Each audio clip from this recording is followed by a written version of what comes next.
Good morning. Thursday, July 6th. I was guided this morning to talk about business stuff. How's that? Official words stuff. And I years ago, well, not even years ago, but yeah, let me start with that. Years ago, I when I owned my sales and marketing agency, I used to teach sales to specifically, mostly to retail. Our clients were storefront businesses, and so I, grew up in the hospitality industry. My mom and dad owned a hotel, and actually still owned it up until last year. They were owners, but not managers, right? But when I was growing up, they owned the hotel, and they worked in the hotel. And then when I went onto university, I would during the summer times go back to the hotel and work. And then when I didn't go back to home to live in the summertime, I often got a job waitressing or doing something in the hotel industry, and then transitioned into working in retail. And so my very first probably formal training was when I was in Regina, the University of Regina, and I had a gentleman train me in sales. Up until then, I didn't really have any formal sales training. And I learned some important, I guess, key pieces when I worked at the hotel. Things like my dad saying that the first impression, of a hotel was really important, right? So when I was in school, I was 14 when I started working at the hotel, and he would tell me that, like, the front entrance, if the front entrance wasn't clean of a hotel, then people actually would judge the hotel on the front entrance. So if it was clean, they would walk in thinking at a very subtle, unconscious level that this was a good place to stay. And then if the lobby was clean, same thing. And then if the front desk staff were well dressed and pleasant, that if the hallways were clean, right? I kind of grew up with that. Every part of the hotel was important. And then when I went into retail, I learned, I think it was like 21, actually, that's after I was married. I had formal sales training. And up until then, it's just been kind of like a big experiment. And so I've always loved sales. I've always looked at, sales as service, and just recently have, kind of tapped into and touched into the shadow side of the word service.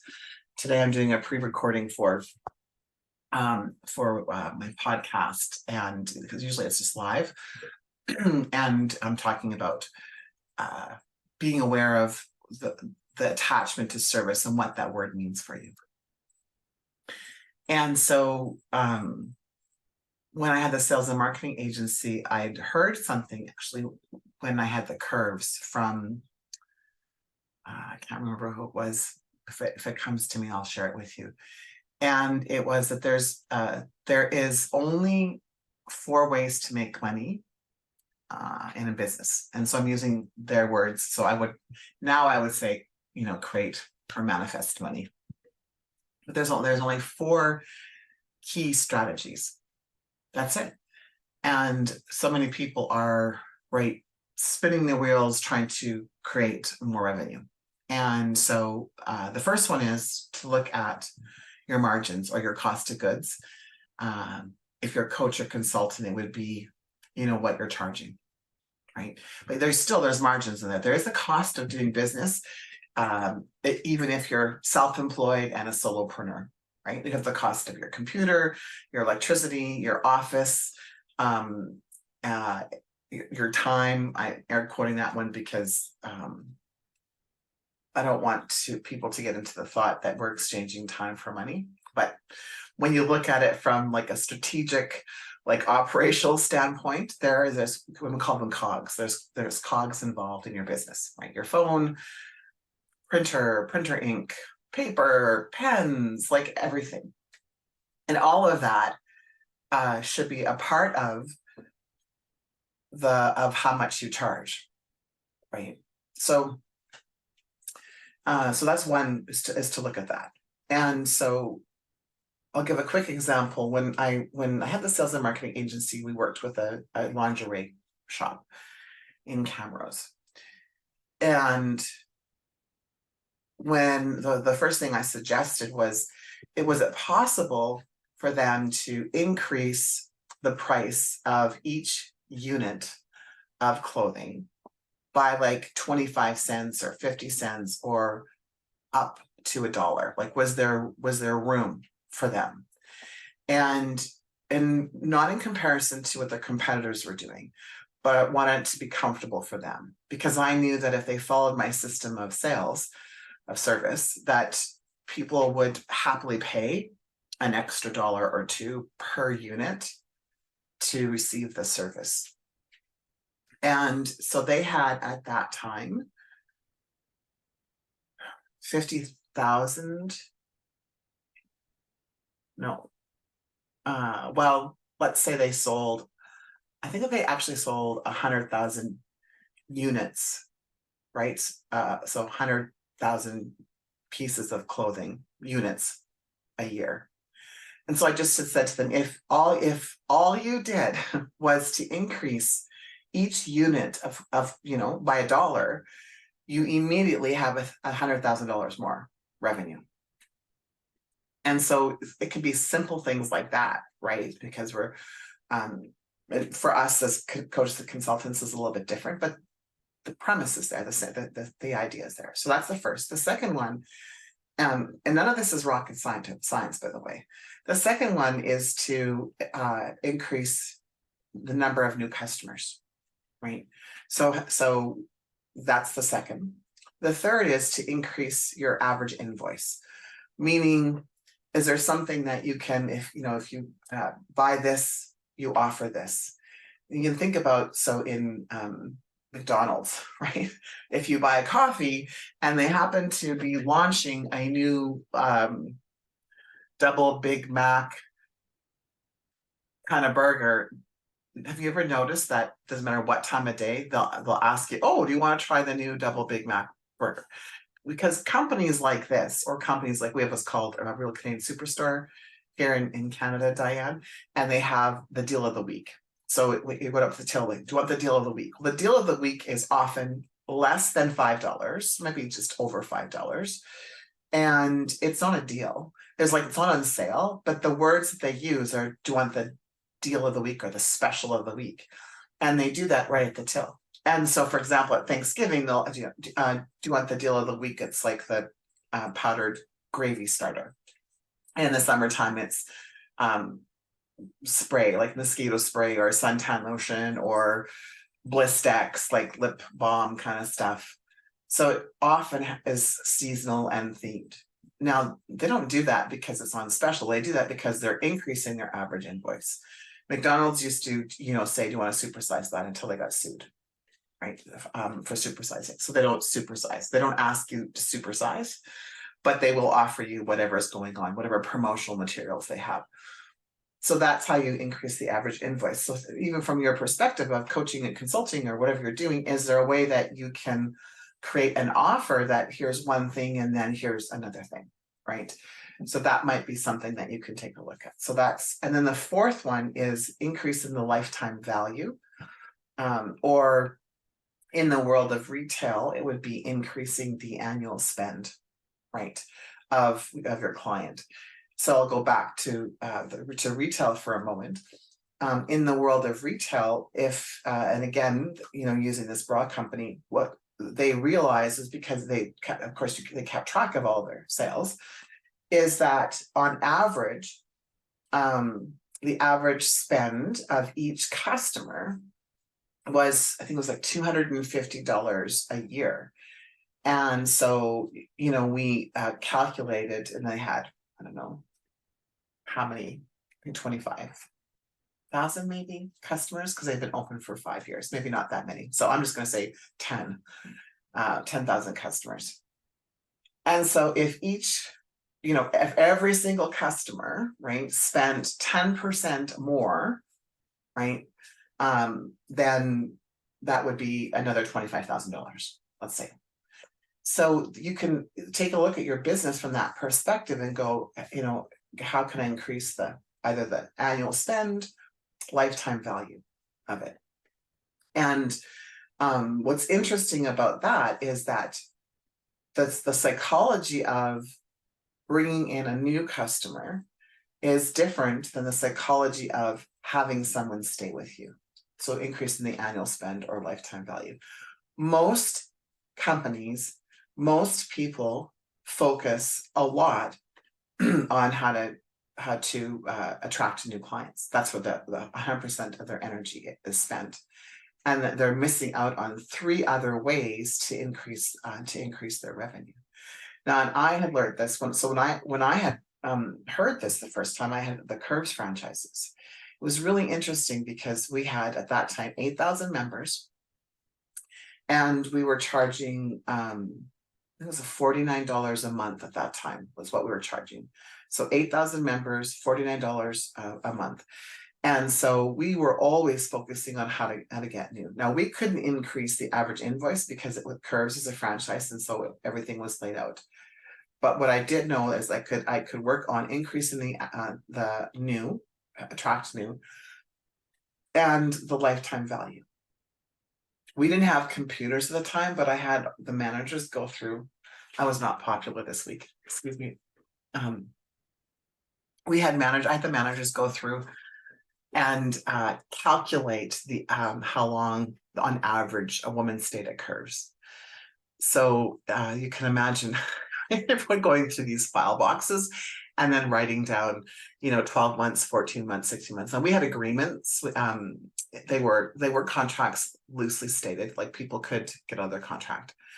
We had agreements, but on average, I discovered that people were there for 16 months. So just, a year and a bit. So when we went into it, I went and thought, wouldn't it be cool if, right, I could extend, if all 8,000 members stayed, an extra 6 months. And so in my head, I quickly had calculated, that would be so cool, because that would be like an extra, $24,000 or something, right, a year. And I was like, yeah, I would be really happy with $24,000. So I'm just going to calculate this. So it's 8,000 members.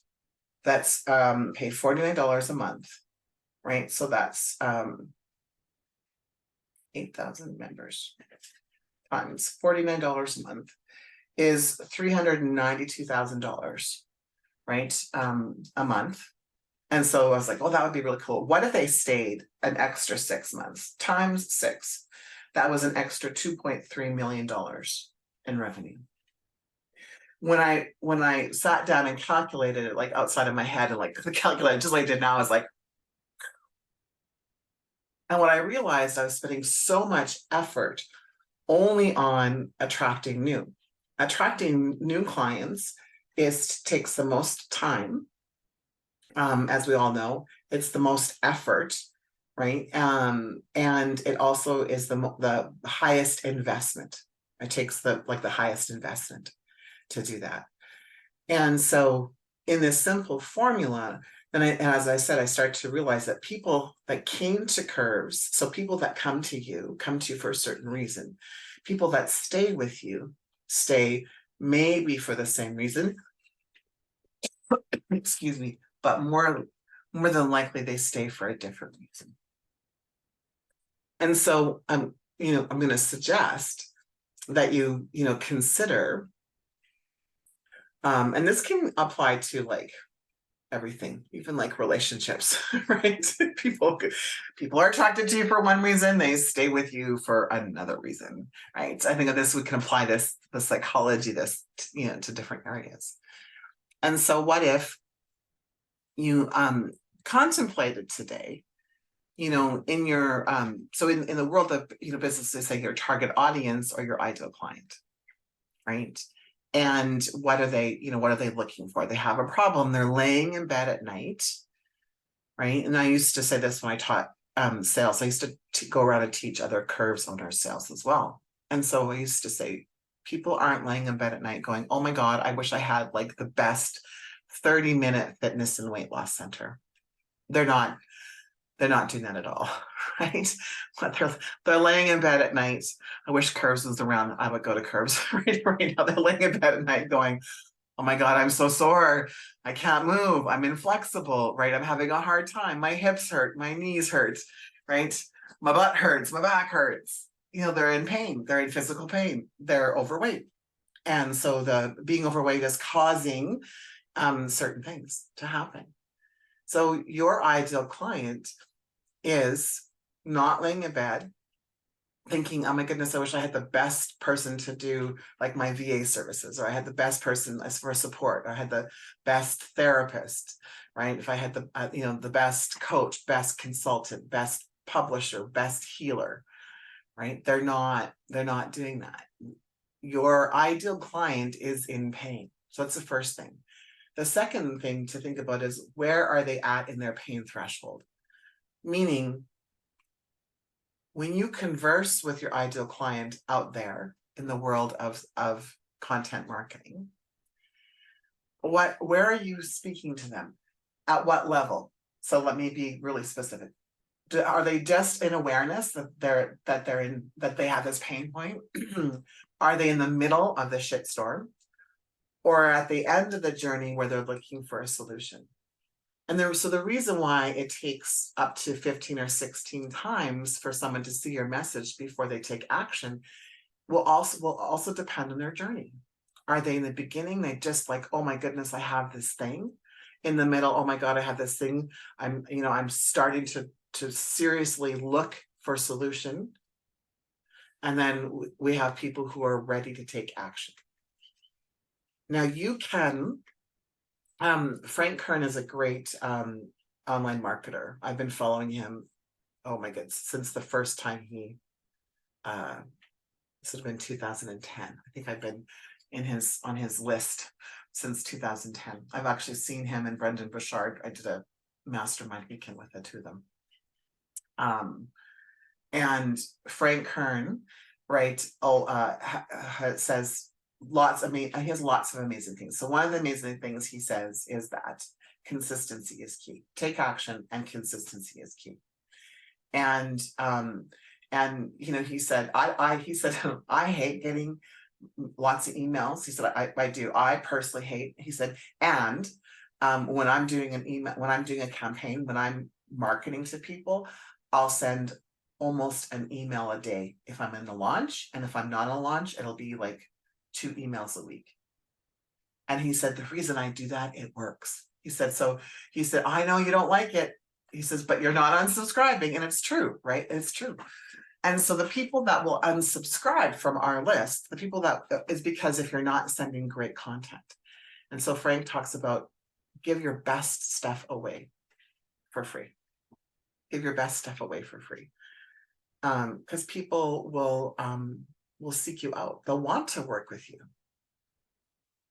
So using Frank Kern as an example, because he talks about that. Give your best stuff away for free. Be consistent when you're taking action. And then the psychology piece. Now, the other thing that Frank says is, if you're willing to do the long-term relationship building, speak to the person at the beginning of their journey. Because to get them into what he refers to, what he calls the sales funnel, to get them into the sales funnel is a longer journey, but there's less noise here. Everyone's trying to market to the people who are ready to take action now. But if you have it in you and you're willing to do the consistency, you're willing to do all the things, then go from that perspective, right? So that's one key component. The other key piece that I was guided to share today is, if you're going to rely on online the online world for clients, the skill set that is required for you to develop or hire out. So you don't have to do it, right? To develop or hire out is you need to learn the skill of online marketing. And so, I think part of what feels so difficult in business is we just want to do our thing, right? We just want to coach. We just want to consult. We just want to write. We just want to publish, right? We just want to heal. We just want to be a light worker. We just want to, be, and then the thing that we love to do. Right? And so in order to create revenue in an online perspective, there's a different skill set that's required. And so that can be a challenge, right? Now, if that's where you're at right now, reach out to me, because we can have a conversation about what that looks like. Again, it's simple, not easy. Just you need to know some base psychology pieces, some online marketing pieces. I can share with you what I'm seeing happening in the world of marketing and the slow shift that's happening, bridging the old way of business and the new way of business and what that looks like. So there's that. The other piece, though, is to do what I call old school marketing.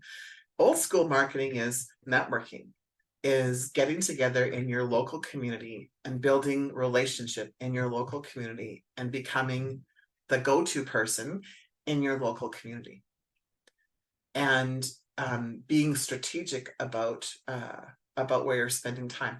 Now, what I mean by that is not looking at, is this a good ROI, meaning return on investment? So meaning you're going to a networking event and you don't get any clients from it, because it's not just about the clients, but it's like, how else are you contributing, right? And how is the event contributing back to you? The other thing is you can become the networker. You can start your own in-person or online local group. You can become the leader of that, right? So that's another option for you, is you could be that, right? You could, dating services, this just came to me, dating services for entrepreneurs. And not like dating as in like relationship, but how many entrepreneurs would need assistance or need a VA. So Sarah, this is just it came from, whether it's for you or for someone that you know, but bringing a whole bunch of entrepreneurs together and bringing a whole bunch of VAs together and playing matchmaker, right? Could be and that could be for anybody. That doesn't necessarily be for Sarah, right? But like, what would that look like for you? And so thinking outside the box of what you normally have seen. But hands down, networking has been the fastest way for me to grow my businesses, right? I'm just going back into online marketing. I have not done that. I did it when, when I had the sales and marketing agency, I did it. And then we got too busy and then we pulled back. And then we just did local networking, and we had great referral services. And so I didn't have to do online marketing, right, anymore. When I got into coaching, I did some online stuff and then realized that although I can do it, I prefer, at that time, it's belly to belly, right? Belly to belly, face to face. So I've always done events, retreats, networking, in my local community. And so that hands down is the simplest way. The actual fastest way is to get to know people. And there's women's groups, there's meetups, there's Chamber of Commerce is great, because there's business owners there. And it's not necessarily even like the business owners that would be your clients, but who do they know? Who do they know that, right? And I'm happy to brainstorm any of that with any of you, right? Because that is. So kind of 3 or 4 key messages today, all around business today. So the first one is what I call the profit formula. It's simple. Look at your margins, look at your cost of goods, right? Your COGS, and see, is there room for you to increase your prices, right? And there may or may not be. Right? So at curves that we couldn't do that. Think about, the journey that your ideal client is on, because you want to attract new clients. You want to start speaking their language, right? Not your language, but speak their language, speak their pain points, right? So you learn to hang on, there's a message coming through. Okay. You learn to manage that. I'm being reminded that often as coaches or consultants, our ideal client has a problem, but it's a false problem. And you have the solution, which is the real solution. So if you're speaking, right, promoting, advertising the real solution, but they're focused on the false problem, then there'll be this passing by, right? We'll be passing by. So an example, I'll use curves as an example. The false problem is that people felt that they needed to exercise to lose weight. That's the false problem.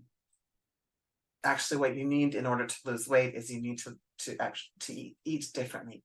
It's 80% diet and 20% exercise. But when we advertise as a 30-minute fitness center, right? Focusing on workouts and weight loss. That became secondary, right? And so that would be one example of a false problem, right? So just kind of think about it. Lots of times we know that like people will come for this. When I first started coaching in the world of mindset, I knew that people came to me because of I taught sales. I taught the profit formula in a 4-hour session. Like I did a free master classes all the time on the profit formula. And I taught psychology behind the sales, and I taught marketing because that was, people were thinking that's what they needed.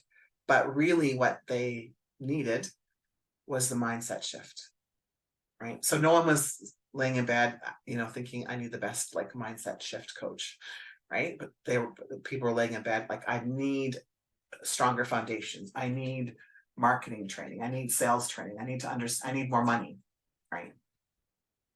So just consider that. So attracting more, increasing your average invoice, increasing your annual spend. That's the profit formula. The skill set that's required is, if you're going to totally focus on online, then you'll need to become an online marketer or hire that out. And an online marketer, you'll need the tech piece of it, right? You'll need to understand technology, right? How to set up a CRM, how to set up sales funnels, marketing funnels, those pieces. You'll need to definitely know the psychology of writing a strong headline, writing content that converts. There's a whole other skill set that's required if you're going to focus on online marketing. Or you can do networking and set something up local. Or you can do, like now with all the virtual meetings that have been happening, it doesn't have to be local, but you can set up networking groups or go to networking groups and network and get to know other people. And the last bit of information was just kind of uncovering where everyone was at in their journey, right? From that perspective. So those are the key pieces for sure that are happening. So any questions? Just pause or stop the recording.